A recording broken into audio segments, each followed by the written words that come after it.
drown in my regrets.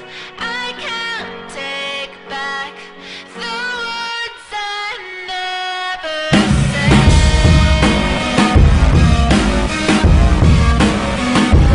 I can't take back the words I never said. This is Lupe Fiasco. I'm here, and I finally, thank God, met up with Lupe Fiasco. Man, what are you doing out here? Observing, watching, showing support, you know what I'm saying? Put my body on the front line, I guess, you know, for something that I think is very important, you know. Now, when you came out with Words I Never Said and you mentioned Building 7, I gotta tell you, man, you inspired a lot of people to look up 9/11 and to investigate it. What made you, what piece of information made you look into 9/11? It was really, you know, one of the things that always stood out for me was Building 7, because it never really got any attention. And it was really just like a question, like I said in the song. It's like, yo, did they really pull it? Because you watch like certain documentaries, and you watch counter documentaries, and you watch explanations and counter explanations and stuff like that. And it was just one of those outstanding things that always was like a, you know, like an elephant in the room for me. And it was really like something that I thought other people thought the same thing too, you know, like even if you agree with, you know, these were terrorist attacks, completely had nothing to do with any black flag operation, anything crazy like that. The phenomenon of Building 7 was something that was just like, it just kind of stood out on the periphery, like, yo, that's kind of weird, you know what I'm saying, for that to just happen like that. It's something that I just think, you know, it was never really a real proper investigation. And any time that you can bring up a question to at least get people, you know, people of positions of power and people of positions of influence to start really taking a proper look at that situation, especially because of the repercussions that 9/11 had around the world. You know, like millions of people have died behind that. You know, for the sake of what? You know, for the price of what? You know, what really happened to cause millions and millions of people to die? If it was just a terrorist attack, then so be it. Let that be known. You know, let that be out and vetted so the public can see it. And I think you'll get more support. You know, I think you'll get more support from Muslim countries. I think you'll get more support if it was just an open and honest kind of thing, and less of this kind of cloudy, you know, kind of mysterious, behind the scenes kind of operation and stuff that goes on. And to see the people that come out in counter argument, you know, to kind of the status quo, they're not like kooks or crazy conspiracy theories and nothing like that. You got people who are fighter fighters, people who are demolition experts, people who are engineers, people who are politicians, people from all walks of life, you know. And it's like, well, where does normal begin? Because if they are the epitome of normal, and just on this one instance they're the kooks and the crazies, then when do they become normal again? You know, what situation will come about where everybody can agree on? You know, so I think it's just something to bring up, to trying to get the people that run this place, that run this country, to kind of be honest and open about an investigation about 9/11 and what really happened, you know? I mean, that's what the mainstream media does. The questions aren't answered even by the victim, you know, for the victim's family members, and then anybody who asks questions, you're a crazy conspiracy theorist with a tinfoil hat. Meanwhile, as you said, family members, rescue workers, survivors, all the people who lived through here, and so much testimony of the bombs and explosions going off. And, you know, we try to do that when we go up to Silverstein and ask him questions, but when he doesn't answer the question, he looks like they have something to hide. They indicate themselves, and it's kind of like they're inviting a conspiracy to make everybody question what happened. But there has to be a certain level of, like, I'm a proponent of critical thinking, you know what I'm saying? So I think that everybody should be critical. I think you should be critical of the people who question it. I think you should be critical of the family members. I think you should be critical of the people that say they heard bombs. I think that's the part, is that you need to investigate it. You know, it needs to be investigated thoroughly. There needs to be interviews. There needs to be a commission. There needs to be a whole kind of thing focused on getting to the truth. Not to push one agenda over the other, or not to even if it was something that was a justifiable kind of situation, then so be it. You know, if it was a situation where, yes, these people really flew these planes into these buildings, this really blew up like this is how this collapsed, and that's how it did, and this is why we went to war with this country and this country and this country. If it's proven, then so be it. Yeah, you know, it's not like I'm trying to, you know, like everything that the government does is bad, or everything that, and at the same time too, everything that the left does is good. You know, it's not that type of situation. For me, it's about critical thinking, you know, and being critical about everything that's going on around you. Even the people that come up, even the family members, even the supporters, even the firefighters that was building, everybody, you know, that was something that I think was never fully vetted and presented to the public, and decisions were just made, you know. So it's an interesting thing. I'm not on any side of the fence on that one. My thing is, let's just get to the truth, and the truth isn't just held by one side of the argument at the same time too. Yeah, you got to look at both sides, and it's not left and right. It's about truth, and don't believe me, don't believe anybody. Just go out there, look, believe your own eyes. And I wanted to bring up the New World Order. What are your thoughts about the New World Order and elites coming together in secret to consolidate power, just like the Bilderberg Group? Do you have an opinion on them? I don't even think they come together in secret. You know, I think the New World Order is something that's deliberate, and it's in the public. I do think that there's certain parts of it that are in secret, simply because it's a private kind of situation. It's private individuals who hold private stake in certain parts of the world, and private stake in real estate, or private stake in their companies. So you'd expect things like that to be secret. You know, you don't invite everybody to dinner at your house. You know what I'm saying? So. And I don't think it's nefarious as people make it out to be. I think it's a lot of the stuff that we silently allow to happen. You know, I think that we're complicit. Even this thing here, occupying Wall Street and everything that's going down today, the one question that came up for me was, well, all the people that we're trying to get to come out and to raise awareness are complicit in it, because their pensions, right, are connected to the stock market.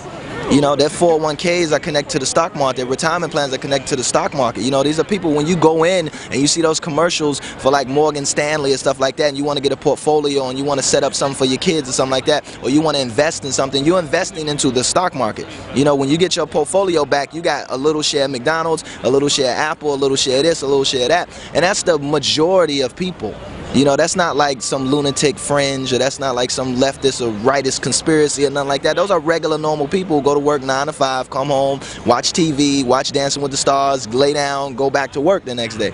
You know, so there's a certain level of like, a lot of the stuff that we silently admit to, and then just what the system is. You know, we're a system based on capitalism, we're a system based on consumerism. Even socialist societies are based on consumerism, right? And the issue is consumerism. It's not capitalism. You're always going to have capitalism. You're always going to have capitalism. Somebody's always going to make more than somebody else. That's just the way it is, right? Somebody's always going to own the land, and farmers are going to rent it, and they're going to go, that's just how it's going to go down. You're never going to change that system.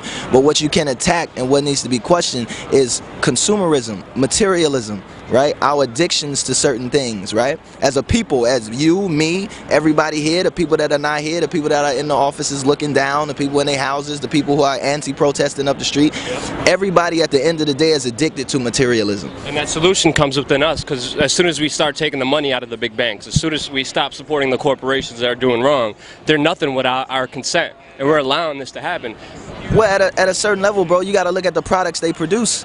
Some of the products that are actually produced are stuff that we need, you know, and some of the stuff is stuff that we want, and we blur our own lines between what we need and what we want. You know, you ask somebody to say, hey man, I work, it could be somebody who lives in Harlem who works down here, and you could say, hey, you know, you could just take a bike, and it's like, yo, my man, I can't take a bike every day. I need a car. But when you get in that car, you got to fuel that car. So you're financing ExxonMobil, you're financing Ford, you're financing whatever car company it is, right? You're financing all these different things, right? You're paying the city, because you got to pay for your registration, you got to pay taxes. So you're financing the system just so you can say, hey, I don't want to ride to work every single day because I'm gonna be tired at the end of the day. So how do you address that situation? You know, when do you demonize that person because he don't want to ride a bike? But it's like, are you gonna take care of his situation? Are you really taking into consideration that my man lives in Harlem and he don't want to take a bike or walk all the way down to Wall Street because he's gonna be late for work, he's probably gonna lose his job, and he's gonna be tired as fuck? Yeah, that's true. I always say positivity is key, and we got to change ourselves first before we change the world. And you've been spreading that message. What made you want to spread this message? Because everybody else in hip-hop is spreading that you need more rims and more jewelry. You're doing the total opposite, saying real wealth is within you. And what made you like understand that life is more than just jewelry and all the other nonsense that the mainstream media and consumerism pushes on us?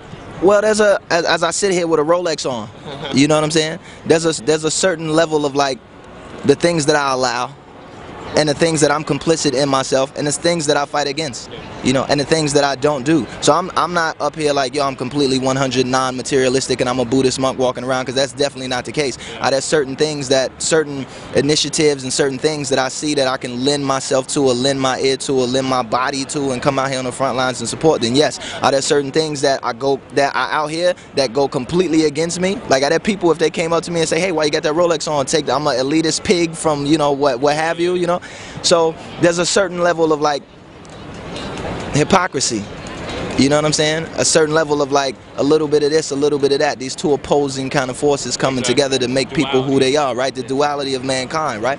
So I accept that. I embrace that, right? The core for me is, I don't want to be in the streets fighting a civil war, running down the street with an AK-47 shooting at the National Guard. Exactly. Negativity is not the answer, and we can't be fighting our brothers and sisters. So for me, it's like, let me support something peaceful like this. Yeah. Right? If you're gonna buy a Rolex, buy a Rolex. If you're gonna buy a Ferrari, buy a Ferrari. That's if you can afford it, then so be it. At the end of the day, you know, my situation is, I don't want. There's such a mass of people that are completely impoverished. There's a mass of people that are completely frustrated. There's a mass of people that are completely disillusioned. A mass of people that are completely uneducated about how their system works, about themselves. And it's going to reach a point, right? It's going to reach a breaking point.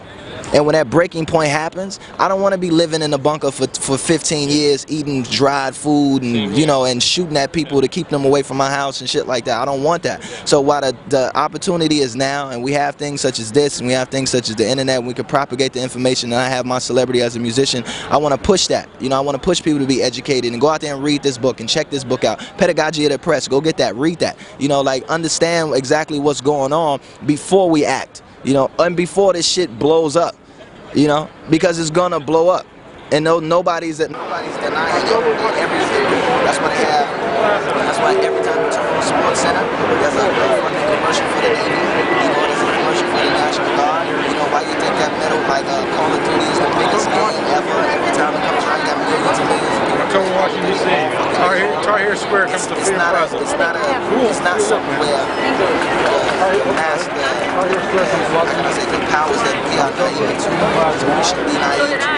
They're prepared way 10 times more than we are. So for me, it's like, you know, as much as we have the opportunity right now to seize the day and kind of seize the minds before it turns into some violent, bloody fucking stupid revolution or something like that, you know, let's do that. And that's not a threat. And people know it. That's why you go to Texas and guns, everybody got a fucking gun. And everybody say, y'all got this gun because I don't get it. I'm talking about the little old lady down the street to the fucking hit in the woods with 25 AK-47s and a whole militia behind it. Because everybody's expecting something dangerous to happen, something nasty to happen. I don't want my kids to live in that. And that's been our major message, is to prevent that negativity, that hatred from spreading, and letting people know we're all in this together. We might as well not fight each other. Because saying F the cops or fighting the military, it's only hurting us. Meanwhile, the elites are sitting on top of us, and they're dividing us, conquering us. And I think so much from the bottom line that message is more important than anything. I think that's more important than revolution for me than evolution. We're changing ourselves. Yeah, because when I first started, it was like, Hey, I appreciate you, man. I really think the war on terror is a bunch of bullshit. Just a poor excuse for you to use up all your bullets. How much money does it take to really make a full clip? 9/11 building 7, did they really pull it? And a bunch of other cover-ups. Lupe Fiasco. Yeah, this is all of them. I just turned it off. It was. Yeah, this says Truth Rising is a good one. It's about the family members and rescue workers and survivors. Check it out, man.